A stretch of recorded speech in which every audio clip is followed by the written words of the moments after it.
Hello, and welcome back onto the platform. It's the show where we do stories with no thought whatsoever. My name is Ryan. And mine is Kevin. I'm looking into your eyes, Kevin, and I feel a connection. I feel a connection to you. Do you feel it?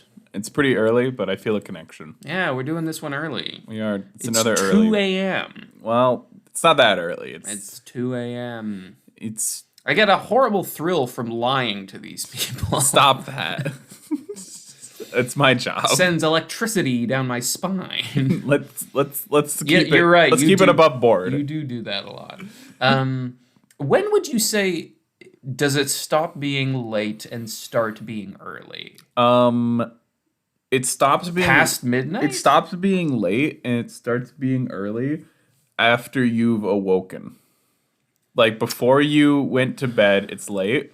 After you wake up, it's early. What if you stay up all night and you go to bed at like 11 a.m.? It's still late? Oh, yeah. So it's all subjective. It's all subjective. It's all relative to you. Like, it's just like breakfast, lunch, and dinner. Whenever you have them, it's the order you have them. You're the master of your own... You are the captain of your fate. You are the master of your soul. Invictus. So if you have breakfast at 12 o'clock, that's breakfast. Yeah. Doesn't matter what the fuck it is. You have breakfast at... In this case... If you lunch next, you always have lunch next. And then, assuming you don't go to bed before you eat your next meal, that's dinner. Okay. What if you do go to bed? Then you skip dinner. Okay. Or you skip lunch, or you skip... So it's not defined by what you eat either. It's your state of mind. Yeah. It's a breakfast is a state of being. Breakfast is a state of being. Breakfast is a state of mind. God, I wish I had more breakfast. I'm sorry. It's okay. You can eat the other half of it after we finish this probably relatively short episode. He's holding this fucking carrot over my head. He's like, do your improv show. Be funny. Or you won't Be funny, idiot. Speaking of, we should probably get started. Yes. Before we get started, we'd love to hear from you. So send us a suggestion either via social media, message us on social media, send us an email at... theplatform.pod.show.gmail.com. And there's not, you almost got you almost got it. It's at gmail.com. Oh, platform.pod.show at gmail.com. That was the closest you've gotten in 48 episodes. Send us a suggestion. It can be one word for a suggestion, and it'll inspire the episode. So we'd love to hear from you. I'd love to hear from you. Kevin's going to take a big sippy of water. Here he goes. Sip. Dropped a little. That's okay. It's hard to drink sometimes. Stay hydrated, everybody. The suggestion for today's episode, I'd love to hear it, is a genre of story. Okay. And the genre is low fantasy. So not what's an example of low fantasy? Not Lord of the Rings is high fantasy, I presume. Well, I don't actually know anything about this. It's actually a really highly debated topic. To me, low fantasy is like The Last Duel or something. Like something that takes place, there's like no magic, and it's it's kind of vaguely medieval. It's characterized generally by no magic. It is usually vaguely medieval. Actually, you know what's a good example is Root is a low fantasy world. Oh, okay, yeah. Because for those of you who don't know at home, Root is a wonderful board game that Kevin plays more frequently than me, but it's a whole bunch of little woodland characters, and they're all fucking killing each other. Yeah, but in a not a violent way. Yeah, in theory. Well, no, it's pretty violent. I mean, like if you think about it. But like, it's also like the kind of thing where like. It's like they get like whenever they get beat up, like they get bandages on their face. Yeah, that kind of thing. But also they have like swords. Yeah. So, you do the math. Okay, great. So it's kind of like a vaguely it's high tech. It's sort of like Root. It's sort of like Game of Thrones in the early seasons. It's actually Lord of the Rings nowadays is technically kind of lower fantasy in comparison to something like World of Warcraft. I see. Basically, it's categorized by like, do people treat magic like electricity in a medieval world? That's high fantasy. Okay, gotcha. That's cleared it up. Great. So now let's do the title of this low fantasy story. Okay. And the title is... Wait. What? This isn't the title. I know, but like I know we don't usually think about it like overtly or whatever. But like this has got to be a good one. Does it? Yeah. Okay. Are you ready? I was up. Why does this have to be a good one? Why didn't the other ones have to be good ones? Because this is low fantasy. It's got to be prestigious sounding. Is it important to you? It's got to sound like we can make an HBO series out of it. Okay. I see what you're saying. Yeah, that's what I meant. Okay. The Dark Fall. Is that it? Yeah, that's it. That's our shortest episode title we've ever had. 3 words. The Dark Fall. Yeah. Good for us. Congratulations. You get the job. We're shaking hands. Thank you. Okay, well, this episode's called The Dark Fall. It takes place in a low fantasy setting, which we have explained ad nauseum. And now, here we go. Ding. Ding. Ding. It's like a brass bell. Ding. Ding. The bell tolls throughout the hollowed stonework of the castle. Ding. Ding. Ding. Do we have some shots of like empty hallways? Yeah. Long winding hallways with nobody in them. Just the sound of the bell ringing. Ding. The sound echoes through the halls, and we see the stonework itself begin to shift and shake, and debris and dust falling from the cracks therein of the stonework as the bell keeps ringing, ding, ding, ding. Yeah. And we move through to a chamber. There in the chamber is 2 men. One is an older man, and he has a harrowing white and brown beard and a large gut. He is wearing a gambeson. What in the world is that? It's the padding you wear under armor. Oh, cool. He wears a gambeson. And he has his arms stretched out. Like Jeebus? Well, more like a tailor. Okay. More like he's getting tailored. I see. Yeah, maybe let me finish. Okay, he just looked like Jesus for a second. Yeah. So he's got his arms stretched out in his gambeson. Already he has a pair of metallic boots upon his Presumably he's preparing for some kind of looming battle. The other individual, a younger man, couldn't be older than maybe 20-ish.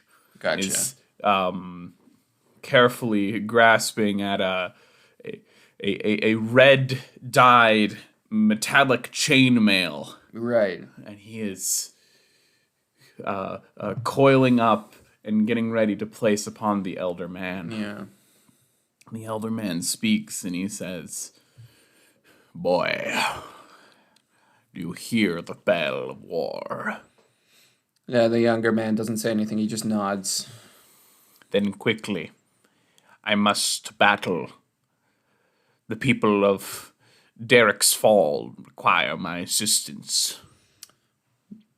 "Father," he says, "you and I both know that your fighting days should be behind you. But alas, we have no great general to lead our men in the battle that looms. And so the duty falls on you." I already knew this.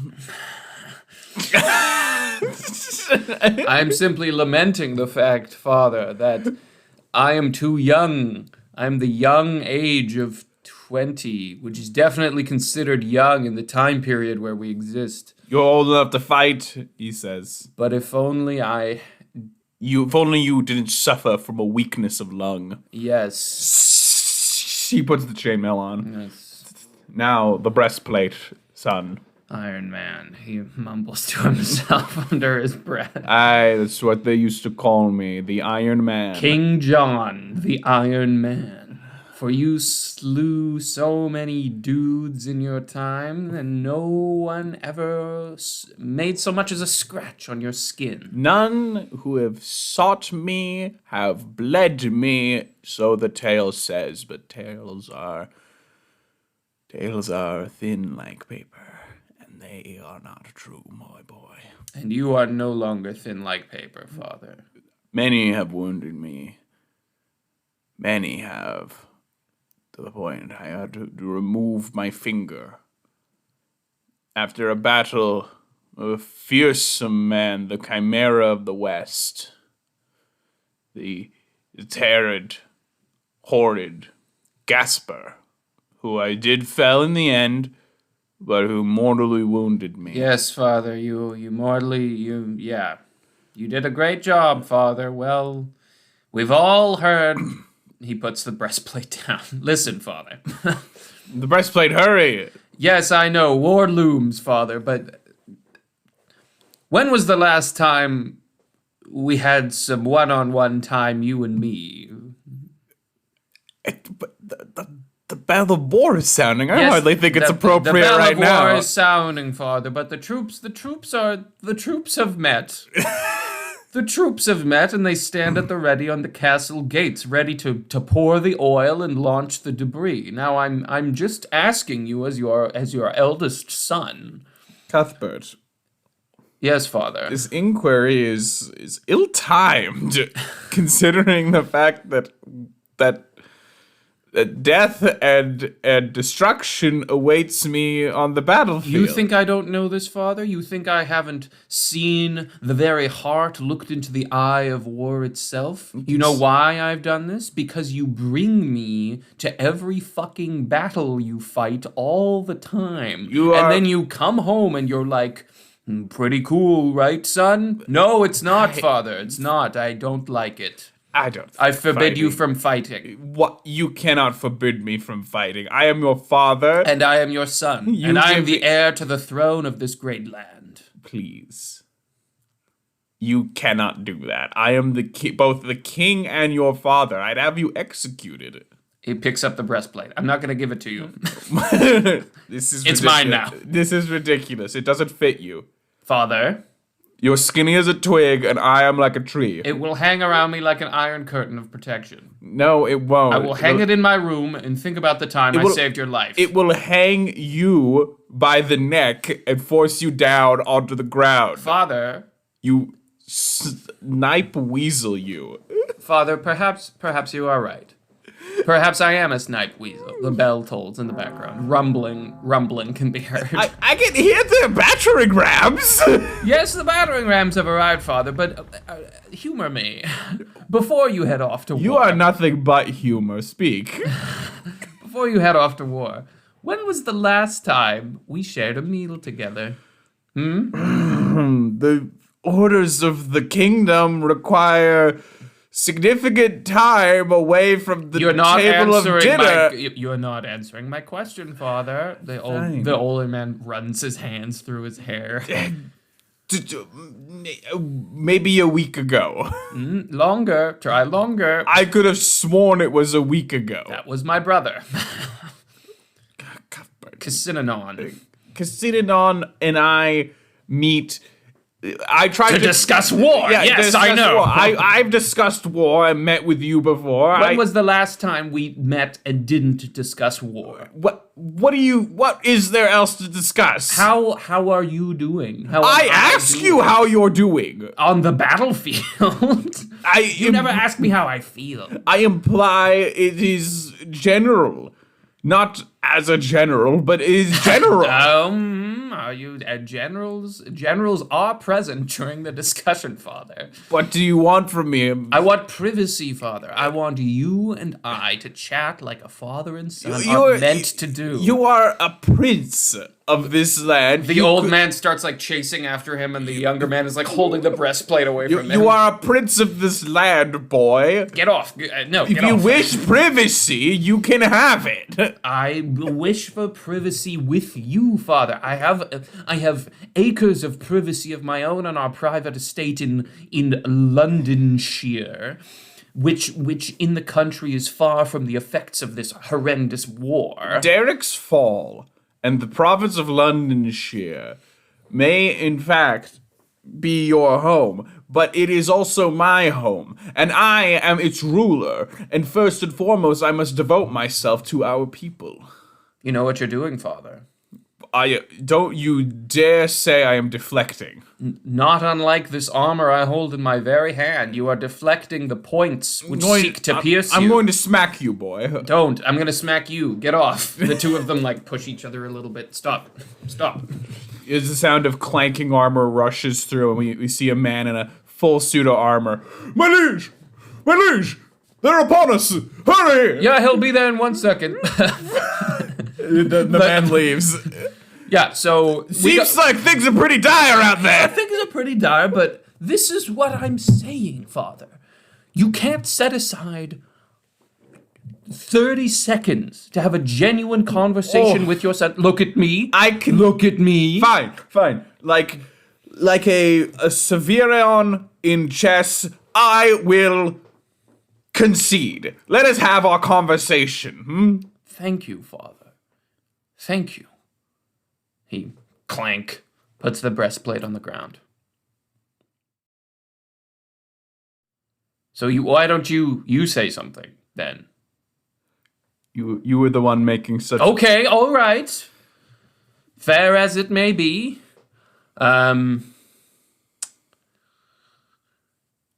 How are the troops? No, that has to do with the war. You are looking old. How do you feel? Old. Expand on that. Tired of both body and currently mind. I feel fine considering the circumstances. Boom. The whole castle shakes. Well, that's not good, is it? No, it isn't. But I'm curious about this, Father. This is more insight into your own mind than I have ever, in the entire memory of my life, ever learned about you. Ever since I was a boy. Ever since I was a boy. Let me finish. Fine. Ever since I was a boy, all I remember of my father was the Iron Man, a great towering figure with long flowing hair emerging from his helmet, leading his men bravely into battle. You know how I saw you, Father? Oh. From below, from a distance. You were on your horse charging away, and I was left behind, looking up at you, wondering when the next time I would see you again would be. Do you know what it does to a son to never know when the last moment he sees his father is? I imagine it's terrible. Well, the royal vizier has advised me to articulate and verbalize my feelings on the matter to you directly, and I shall attempt to do so now. It makes me, or should I say it made me, and as a consequence still makes me, feel rather sad and a little bit neglected. Now you share how it makes you feel.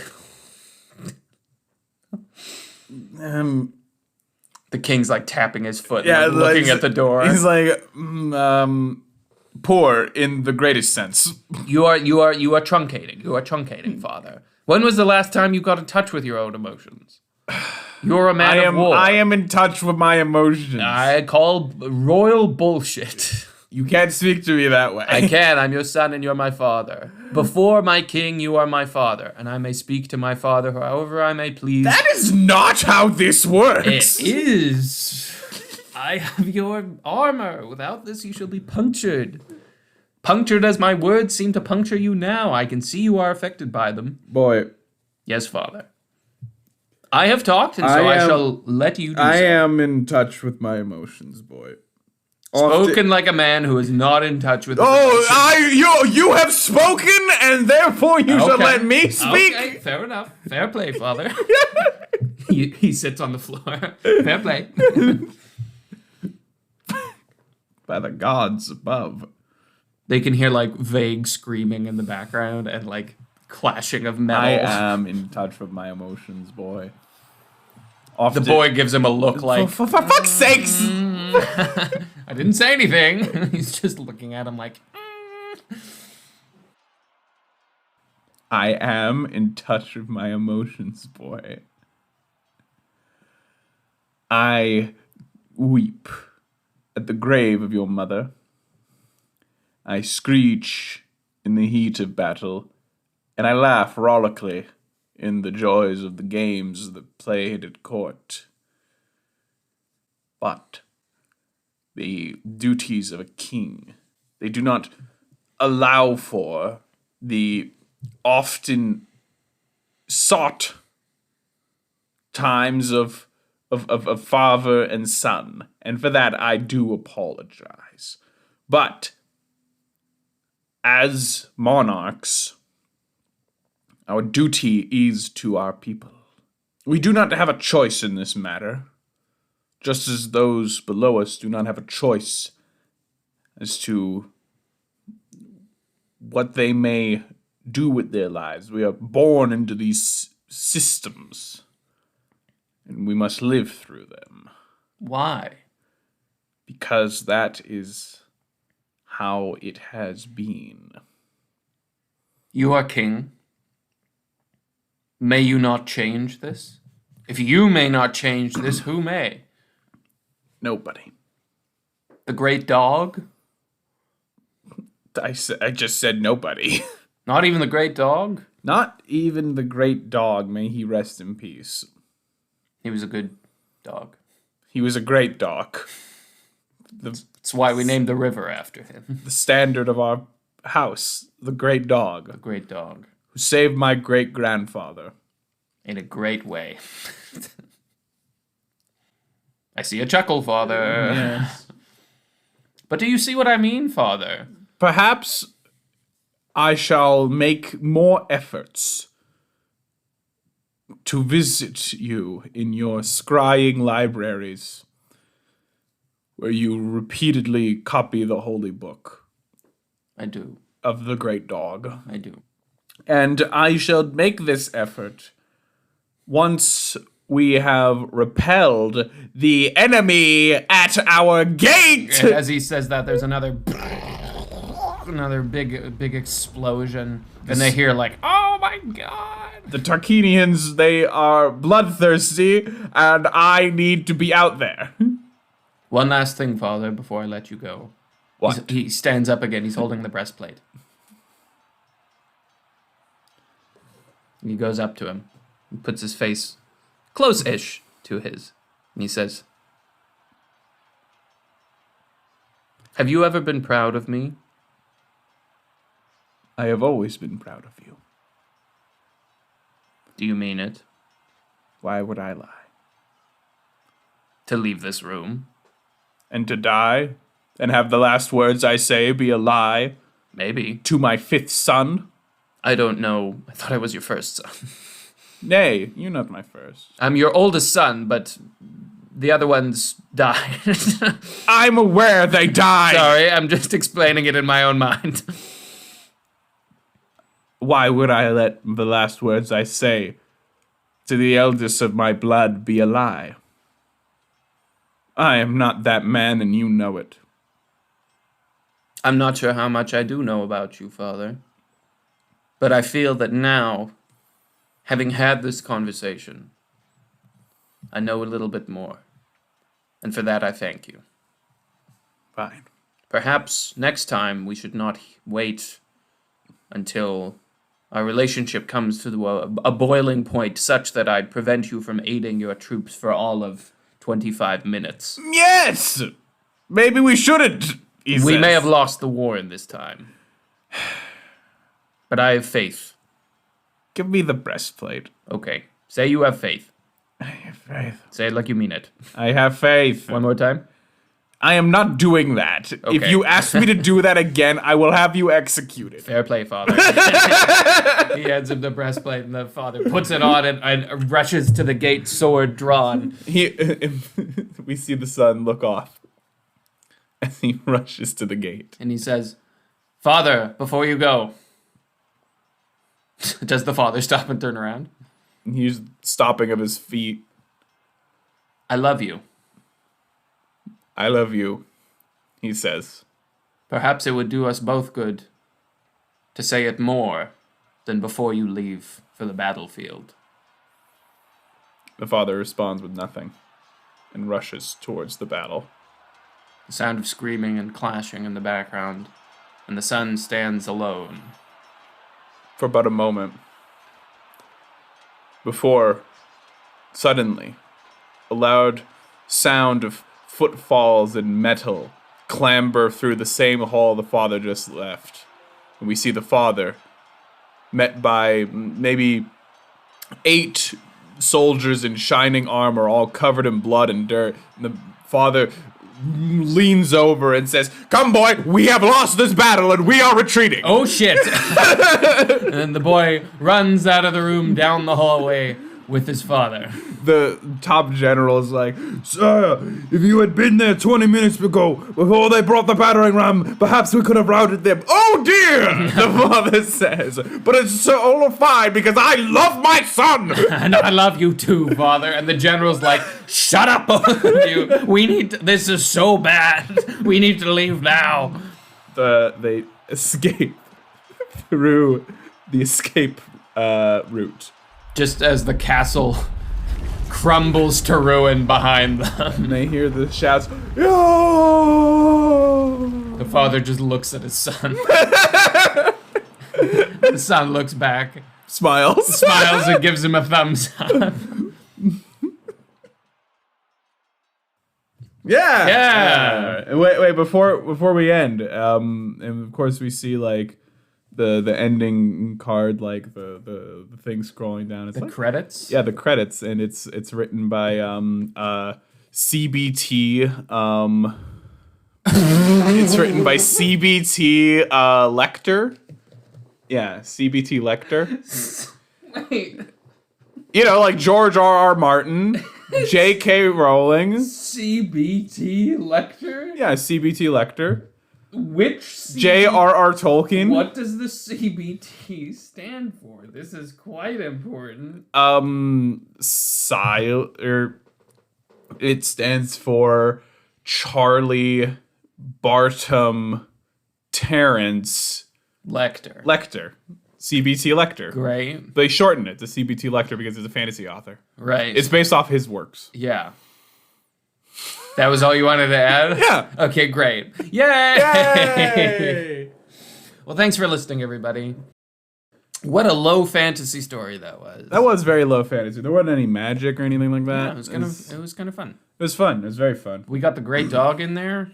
The great dog, yeah, who saved his great-grandfather in a great way. Yeah, in a great way. Yeah, what was the moral of that story, Kevin? I think the moral of that story is that if you have personal grievances, maybe not wait till the very last moment to bring them up. Maybe bring them up sooner. Bring them up earlier, because it makes it harder for everybody. It makes it Sometimes harder for communication is difficult, but waiting, sometimes you feel like waiting is going to make it easier, but it doesn't. It makes it harder. True. Yep. All right, well, I think that might be that.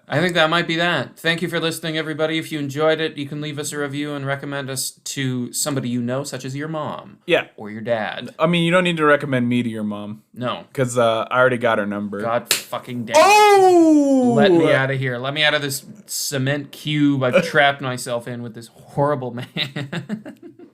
Damn. Mean, I'm sorry. I thought you liked the cube. I thought you were here by choice, but you can leave anytime you want. There's a door in the cube, you know? Yeah. You can just walk out. Yes. Well, take us home, Kevin. Okay. I think I will. I'm just here to remind you. Yeah. To be safe. Yeah. To be lovely. Yeah. And to see you next time. See you next time, everybody. Bye-bye. Next time, the bell of war tolls. Dang. Ding. Ding. Ding, ding, ding, ding.